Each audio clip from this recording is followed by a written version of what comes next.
Okay, this is the next 6 minute video because I wanted to do a video game with commentary over it to try to get my mind in that kind of a dual split kind of workhorse kind of way. Unfortunately, this computer, this laptop, which is a Lenovo i7, can't handle that. I think it's the graphics trying to render the video of the game on one screen, and I have a portable monitor here, and it can't render both of them at the same time as I'm recording. So, oh well, I'm just gonna have to talk to the camera like this, going back to the good old days, which there's nothing wrong with that. You might see more of that in the future.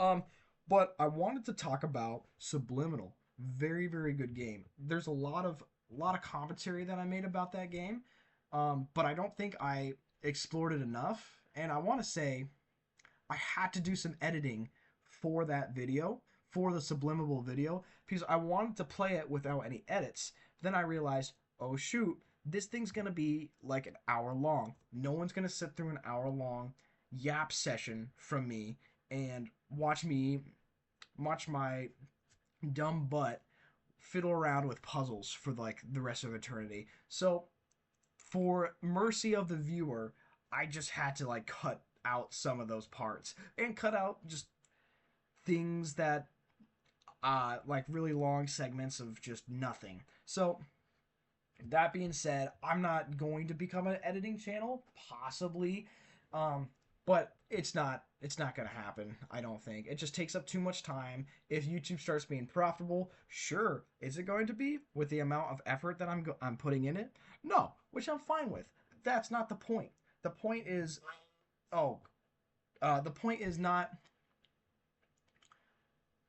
for popularity and money, not for monetization. The fact that I'm learning how to speak into a camera and come up with things on demand is payment enough, right? I could bring out a cup.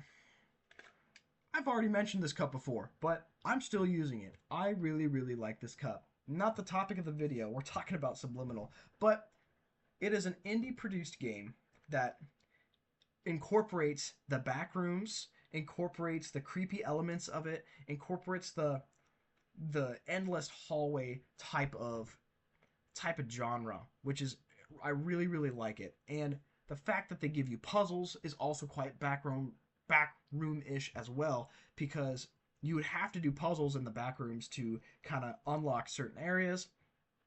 I'm not I'm not a total fan of the you have to unlock puzzles every step of the way. I wish it was more of an exploratory thing, which they really did really well on the second part with the slides. I really really liked that. But anyway, yeah, the atmosphere was great. It was extremely taxing on my GPU, which, oh well, if you want the game to look good, I mean, you're gonna have to bump up the graphics a lot. So that was incredible. I really, really liked that. I enjoyed it. It was very simple. I wish that they incorporated more elements. I tagged on this a little bit in the second episode that I'm putting out later, but I wish they added more elements. I wish they added more things for me to think about, because once I got down the puzzle, it became easy. So, and then sometimes they would incorporate another design, like in the first episode when I was in the room, the kid's room, Caleb's room. I had to run back and forth to close doors, and then that got after the third or fourth time, it got okay. This is all it is. No, they in the demo that's all it was, but in the game they added the lights turning off. Now that was pretty incredible. Now what happens if you don't turn on the lights or you don't open up the doors? I'm not too sure. I was just trying to stay alive, but I really like that they incorporated an element as you got into the first element. That was incredible. Very very nice. I didn't see that a whole lot with the other ones, um, though that is typically how it went. It just included two elements, one to get used to it, and then one with a challenge to it.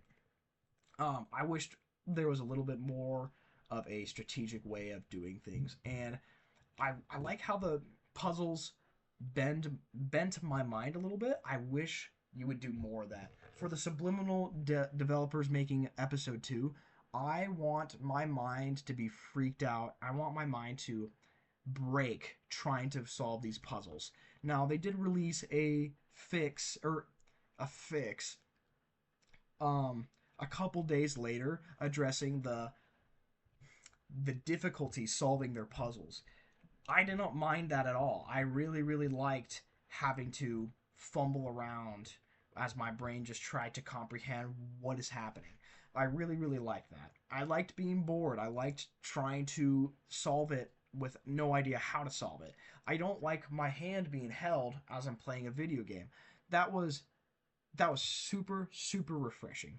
Very refreshing. Instead of like a video game narrating every single part of your experience, that's no fun, right? You got to give some free will to the player, and Subliminal nails that. Though some people were complaining that there's a little bit too much free will and they didn't get across they didn't get the message across that they were hoping. And yeah, I do understand that there are some of those puzzles that I solved without even knowing how I did it. There was one with electricity in the rooms, and I had to run out of the room. Very curious about that one. I kind of want to go back and try it again. Oh well, doesn't really matter. The narrator was incredible. I'm over my 6 minute mark, but I digress. Very, very good game. I want to see more horror games like that. I want to see games that take advantage of my GPU. I want to see games that take advantage of the backrooms um creepy aesthetic, creepy atmosphere. I want to take advantage of a creature stalking you like wherever you go all the time, and you have a constant feeling of just of like slight panic, but like it gives you a sense of urgency to get going. I really, really like that. So that's the end of this video. A little bit long. Oh well, but see you in the next time.